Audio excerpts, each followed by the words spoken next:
Jeigu atidžiai pažiūrėsi į šitą tekstą ir jeigu gerai moki skyrybos taisykles, turėtum pastebėti, kad jame yra skyrybos klaidų.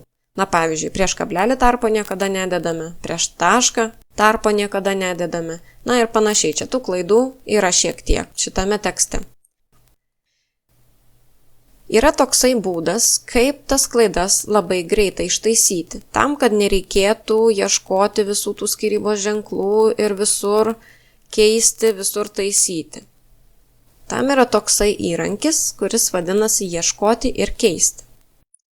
Ir šičia aš galiu įrašyti, ko aš ieškau ir kuom tai pakeisti. Tai dabar man ko reikia ieškoti. Pavyzdžiui, čia prieš kablelį yra padėtas tarpas. Tai aš taip ir rašau, dedu tarpelį ir padedu kablelį, nes aš ieškau štai šitos klaidos. Ir dabar kuo man ją pakeisti. Tai kadangi tarpo neturi būti prieš kablelį, aš tiesiog parašau kablelį. Taigi aš ieškosiu tarpo ir kablelio einančių iš eilės ir pakeisiu vien tik tai kableliu. Na ir dabar spaudžiu mygtuką pakeisti visus ir kompiuteris parašė, kad ieškinys pakeistas 11 kartų.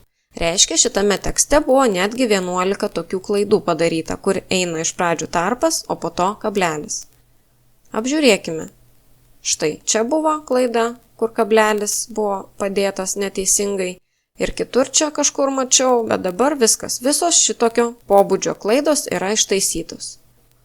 Bet yra dar daugiau klaidų šitam tekste. Pavyzdžiui, prieš tašką nededam tarpo. Tai vėlgi atsidarome ieškoti ir keisti. Na ir ko dabar ieškosime? Tarpo ir taško. O kuom pakeičiam? Tiesiog tašku. Ir vėl spaudžiam pakeisti visus.